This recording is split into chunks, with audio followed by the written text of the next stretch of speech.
अन्नदाता, पग पग पर है संग तुम्हारे अन्नदाता। लहू किसानों का बन के पसीना सींचता है धरती का सीना। मेहनत का तेरी हक दिलवाने, नई तकनीक नई खोज बताने। पशुधन को गुणवान बनाना, पौध सुरक्षा को सिखलाना, खेती के सब गुर समझाने, भारत का सरताज बनाने। आठों पहर है संग तुम्हारे अन्नदाता, अन्नदाता। नमस्कार, मैं शालिनी आप सभी दर्शकों का अन्नदाता कार्यक्रम में स्वागत करती हूं। हर रोज की तरह एक बार फिर से हम कार्यक्रम में लेकर के आए हैं खेती बाड़ी से जुड़ी हुई बहुत सी लाभकारी जानकारियां। तो चलिए सबसे पहले देखते हैं कि क्या है विशेष आपके लिए आज के कार्यक्रम में। अच्छी आय के लिए केले के टिश्यू कल्चर से तैयार पौधों का प्रबंधन,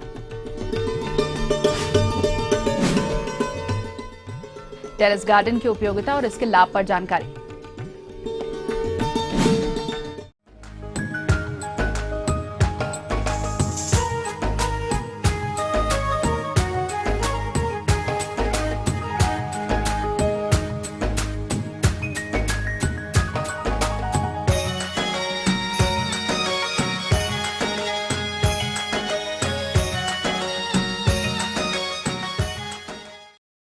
हमारे प्रदेश में केला की खेती बड़े क्षेत्रफल पर की जाती है, जिसे देखते हुए हमारे कुछ किसान भाई टिश्यू कल्चर से केले के पौधे तैयार कर रहे हैं और इन पौधों को स्वस्थ रखने के साथ साथ अच्छी बढ़वार के लिए प्रबंधन कार्यों को किस तरह से करना है ताकि आपको अच्छी आमदनी मिल सके, इसकी जानकारी के लिए अपने अनुभव बता रहे हैं जिला मधुबनी के एक प्रगतिशील किसान लाल बहादुर सिंह।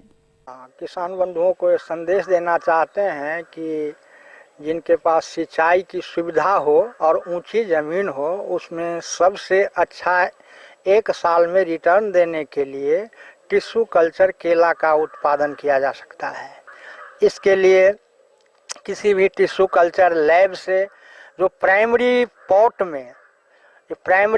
में जो है उसको लगाया जाता है, फिर इसको 50% छाया में रख करके सेकेंडरी पॉट किया जाता है।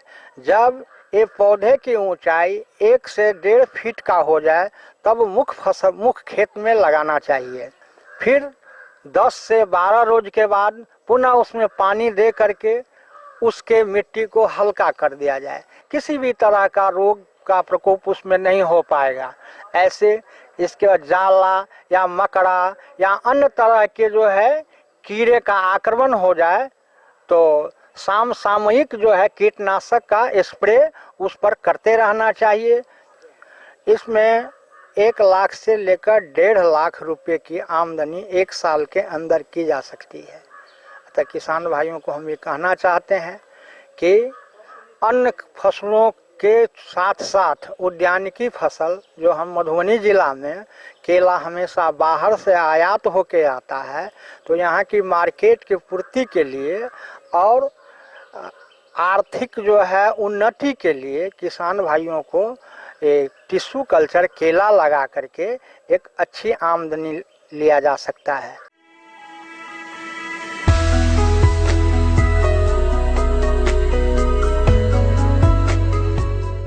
अभी बिहार में mission for integrated development of horticulture योजना जो है चल रही है। इसके अंतर्गत किसानों को टिश्यू कल्चर केला का जो है योजना का लाभ दिया जा रहा है। इसमें मुख्य रूप से जो किसानों को अनुदान है वह 62,500 रुपया प्रति हेक्टेयर के दर से जो है दिया जाता है।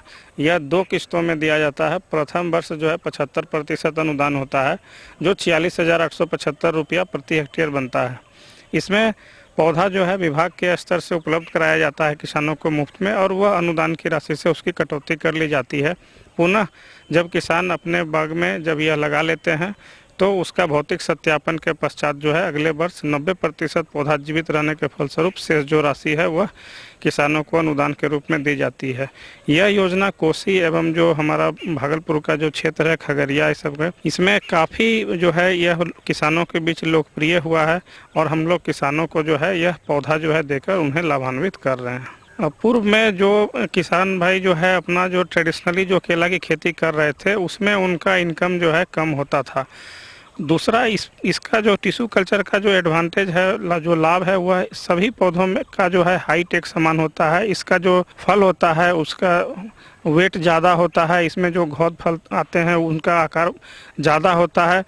बाज़ार में इसका मूल्य जो है पूर्व में जो पौधे लगाते थे उसके तुलना में लगभग जो है 1.5 गुना के मिलता है। टिश्यू कल्चर जो है लेबोरेटरी में तैयार किया जाता है और यह रोग मुक्त होता है। वहाँ जब तक किसानों के खेत में यह लगता है तब तक रोग मुक्त होता है। इसके लगाने के समय में ही जो है हम लोगों को ध्यान देने की ज़रूरत है, हम लोग इसका बीजोपचार करें ताकि जो आने वाले जो समय है उसमें इसमें रोग नहीं लग सके। और इसका जो मुख्य पहचान है जो है पत्ती पे आप देखेंगे कि ब्लैकी से जो है धब्बा पाया जाता है। यह जो है जैसे से पौधा बड़ा होता है फिर वो धब्बा जो है धीरे धीरे हट जाता है। तो हमको जो है इस तरह किसान जो है पहचान सकते हैं कि वह टिश्यू कल्चर पौधा है कि नहीं है। जो सामान्य जो पौधे हैं केला के अन्य प्रजाति के उसमें यह धब्बा जो है नहीं पाया जाता है। तो इस प्रकार किसान भाई जो है पहचान कर सकते हैं कि जो है यह टिश्यू कल्चर है कि नहीं है। विगत वर्षों में जो है यह अधिकतम किसानों को 4 हेक्टेयर तक का लाभ दिया था। इस साल से अधिकतम 1 हेक्टेयर का जो है वो सीमा निर्धारित कर दिया गया है कि एक किसान को हम लोग अधिकतम 1 हेक्टेयर का ही लाभ दे सकते हैं। यदि उनसे ज़्यादा उनको लगाना है तो उनको अपना पौधा स्वयं क्रय करना होगा। तो इसमें जब किसान भाई लेते हैं तो वहाँ पे उनसे देख लें कि किस कंपनी से उन्होंने पौधा प्राप्त किया है। वो कंपनी का जो है उनके पास वाउचर होगा, उससे देखकर जो है संतुष्ट हो लें कि वह जो है सही में टिश्यू कल्चर G9 वैरायटी है, तब वो जो है उनसे क्रय कर सकते हैं। तो ये थी कुछ उपयोगी जानकारियां। अब लेंगे एक छोटा सा ब्रेक, जल्द हाजिर होंगे। टेरेस गार्डन की उपयोगिता और इसके लाभ पर जानकारी।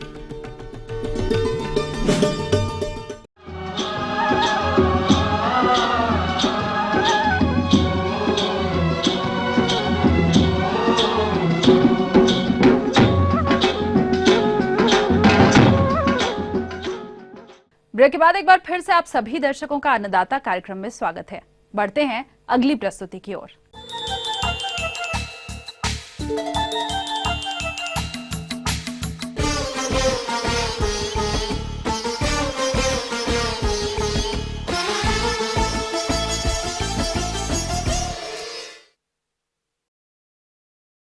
बढ़ती जनसंख्या और घटती जोत के कारण आज कृषि पर उत्पादन का दबाव बढ़ रहा है, जिसके चलते कई लोग अपने घरों की छतों और घरों के पास मौजूद खाली जगह पर फूलों और सब्जी की खेती करने लगे हैं, जिसे हम टेरेस गार्डन भी कहते हैं। तो ये आपके लिए किस तरह से उपयोगी है और इन बगीचों का प्रबंधन आप कैसे करेंगे, इसकी जानकारी दे रही हैं कृषि अनुसंधान संस्थान जिला पटना की डॉक्टर संगीता कुमारी।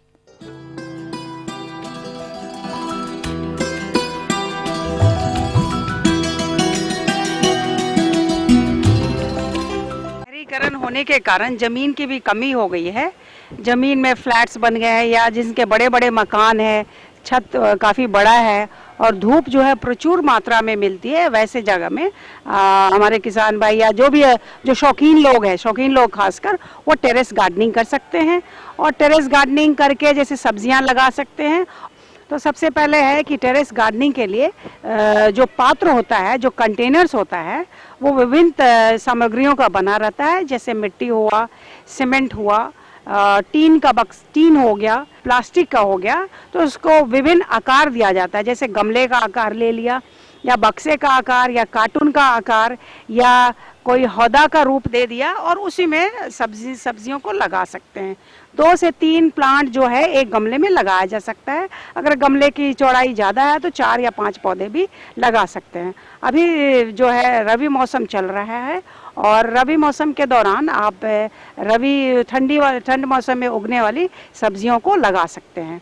तो इसके लिए है जो हमारे कुछ चीज़ों की आवश्यकता पड़ती है, जैसे हो गया कुदाली, खुरपी, झरना, कुछ खाद, कुछ कीटनाशक और बीज जो है, बीज का जो है सही चुनाव करें और विश्वसनीय जगह से ले, कृषि अनुसंधान संस्थान से ले या कहीं एग्रीकल्चरल यूनिवर्सिटीज़ है वहाँ से ले ले या NSC से भी बीज लिया जा सकता है। और उन्नत किस्मों का चुनाव और खासकर जो गमले में लगा सकते हैं उसी को लगाना चाहिए। जैसे अब है कि जैसे पालक हो गया, मूली हो गया, गाजर हो गया, ये सभी अभी गमले में लगाया जा सकता है। लेकिन हाई वैल्यू वेजिटेबल क्रॉप्स जिसमें प्रोटीन की मात्रा प्रचुर मात्रा में होती है, जैसे ब्रोकली हो गया और जो साग की विभिन्न किस्में, जैसे पालक हुआ, तो पालक में आप पालक ऑल ग्रीन, पूसा ज्योति, ये सब वैरायटी है, बड़े बड़े हौदों में लगा सकते हैं। इसके अलावा मेथी हुआ, कुछ लोकल वैरायटीज़ है, ये सारी जो है सब्जियां आप गमले में लगा करके और छत में रख सकते हैं। अब रही बात इसमें जो है कितना कैसी मिट्टी चाहिए, क्या क्या इसमें डालें, तो मिट्टी हमेशा जो है अच्छी मिट्टी का ही चुनाव करें और उसमें जो है बालू, जो है नदी के किनारे का बालू ले लें और साथ ही साथ उसमें कंपोस्ट अर्थात सड़ी हुई गोबर का खाद मिला लें। ये सब जो तीनों चीज़ें हो गए, मिट्टी हो गया, कंपोस्ट हो गया और बालू हो गया, ये सभी चीज़ों को बराबर मात्रा में मिला करके उसको मिट्टी को मिलाए और साथ ही साथ इसमें थाइमेट थोड़ा 50 ग्राम डाल दे और सबको मिट्टी को मिला करके उसको गमले में भर दे। और गमले का जो नीचे है उसमें पानी का निकासी अवश्य होना चाहिए। और ये जब सारी हो गई गमले की आप भराई कर दीजिए और ये हमेशा ध्यान रखें कि मिट्टी जो भी ले रहे हैं वो मिट्टी जनित रोग हो गया या चींटी हो गया या दीमक हो गया, इन सब चीज़ों से मुक्त होना चाहिए।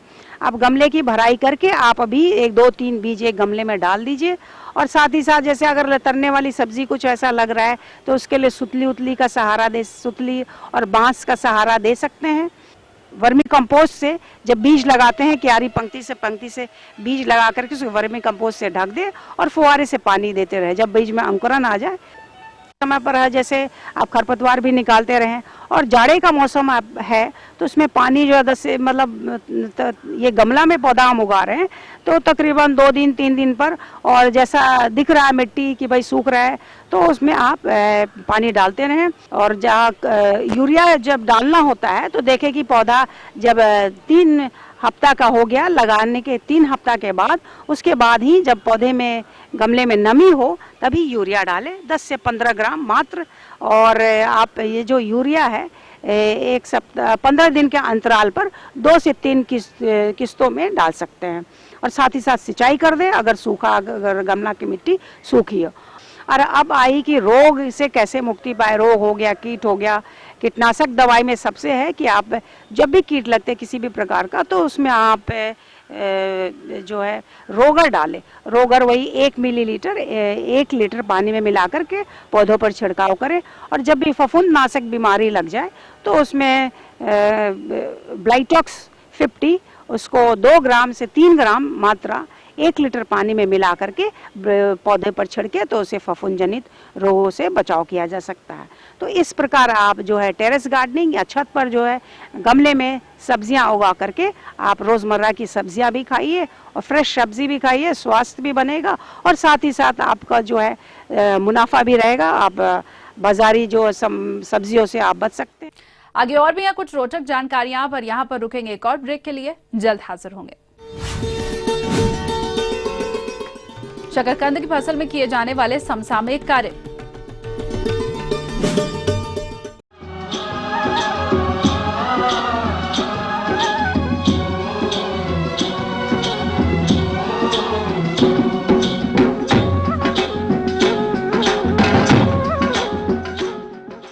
ब्रेक के बाद आप सभी दर्शकों का एक बार फिर से स्वागत है और चलिए अब रुख करते हैं अगली कड़ी की ओर।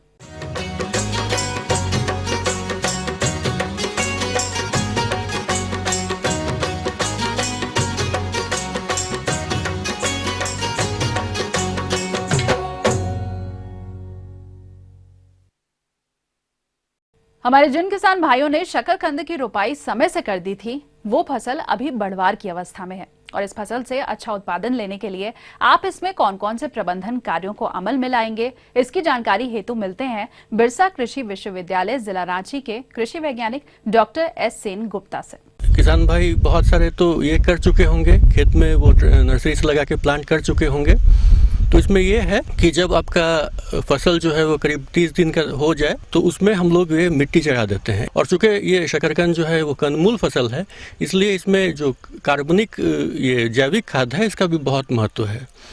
अब शकरकंद में वैसे कोई खास ये नहीं है, समस्या नहीं है। इसमें कीट व्याधि और रोग भी बहुत कम आते हैं। सिर्फ एक कीट व्याधि के कारण एक समस्या आती है, ज़्यादा जो दिखी गई है, वो है चीना लगना, स्वीट पोटैटो विबिल जो है उसके कारण ये आता है। इसमें क्या होता है कि जो ट्यूबर है, ट्यूबर में छेद हो जाता है और वो बिल्कुल उसको आप बाज़ार में बेच नहीं सकते हैं, उसका स्वाद कड़वा हो जाता है, माने वो ख़राब हो जाता है। तो इसलिए इसके लिए क्या है कि किसान भाई समय समय पे जो है दवा में जो कीटनाशक दवा हैं, जैसे मिडाक्लोरपिड है, मेटासिस्टॉक्स है, वो सबका प्रयोग करें। इसके समय भी माने वाइन ट्रीटमेंट के समय में भी, और बाद में जब खेत में फसल खड़ा हो उसमें भी इसका प्रयोग करें इन दवाओं का। इसके अलावा फेरोमोन ट्रैप जो है वो भी काफ़ी अच्छा देखा गया है।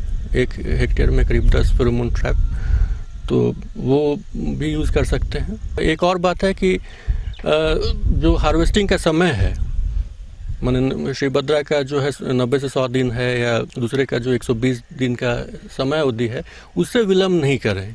विलम्ब करने पे जो है चीना का प्रकोप, जो विबिल का प्रकोप है, बहुत बढ़ जाता है।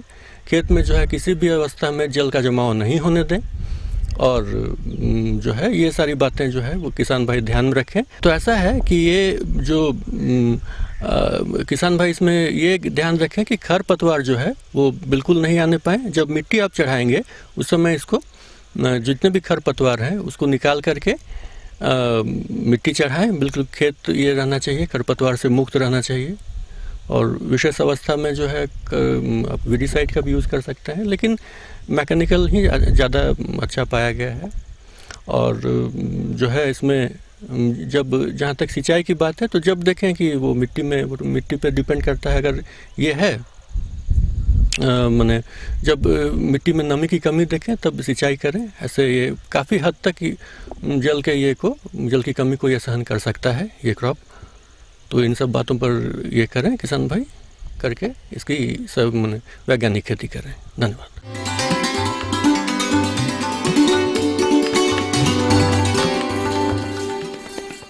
अन्नदाता हेल्पलाइन निशुल्क फोन संपर्क सेवा के माध्यम से आपके द्वारा पूछी गई समस्याओं में से एक या फिर 2 महत्वपूर्ण समस्याओं को हम अपने कार्यक्रम में शामिल करते हैं। और इसी के तहत आज की चयनित समस्या और उसका जवाब इस प्रकार है। जिला मधुबनी के कृषक केशव कंचन, आप अन्नदाता निशुल्क फोन संपर्क सेवा के माध्यम से मक्का की वैज्ञानिक बुवाई तकनीक के बारे में जानकारी चाहते हैं। तो केशव कंचन जी, आपकी जानकारी हेतु प्रस्तुत है कार्यक्रम का यह अंश। खरीफ मौसम के उपरांत रबी मक्का की खेती के लिए समय अनुकूल आ रहा है, जिसकी बुआई अक्टूबर के अंतिम सप्ताह से लेके और नवंबर के लास्ट वीक तक हम लोग इसकी बुआई करते हैं। रबी मक्का मुख्यतः जो है सिंचाई पर ही निर्भर करता है, इसलिए किसान बंधु ऐसे खेत का चुनाव करें जहां पर सिंचाई की उपयुक्त सुविधा हो। एवं प्रभेद का चुनाव, एक है कि जो अधिक से अधिक उत्पादन देने वाला बीज है। राजेंद्र कृषि विश्वविद्यालय के द्वारा कुछ संकर मक्का और कुछ संकुल मक्का का प्रभेद भी है। वैसे मक्का को भी आप अपने खेत में किसान बंधु लगा सकते हैं।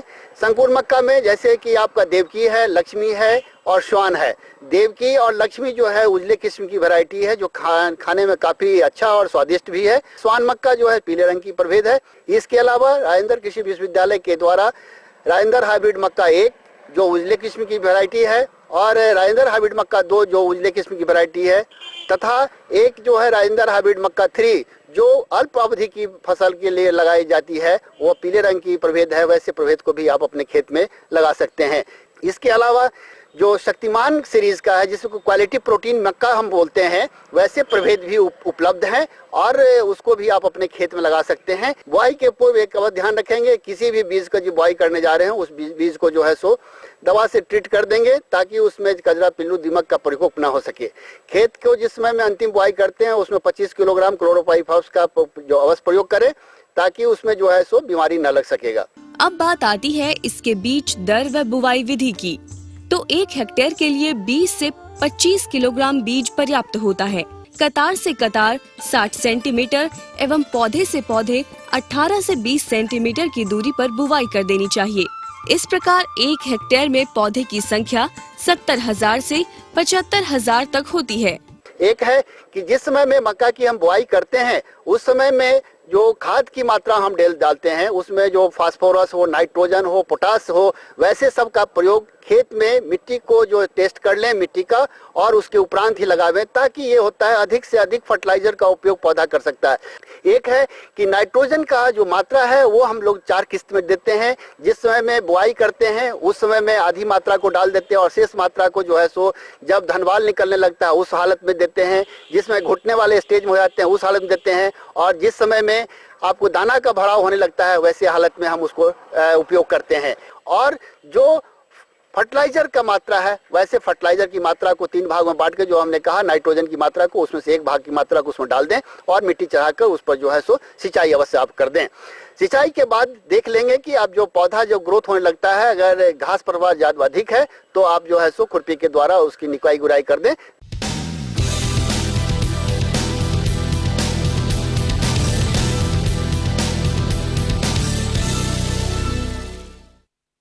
राज्य की विभिन्न मंडियों में कृषि उत्पादों के चढ़ते उतरते बाजार भाव की संक्षिप्त जानकारी इस प्रकार है।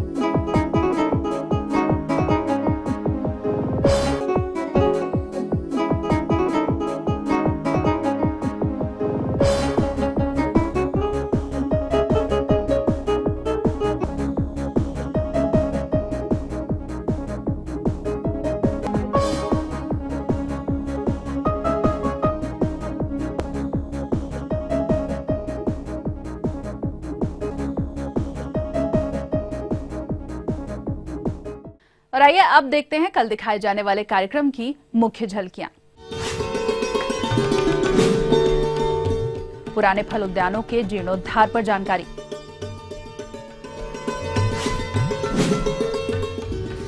मधुमक्खियों की देखभाल पर जानकारी।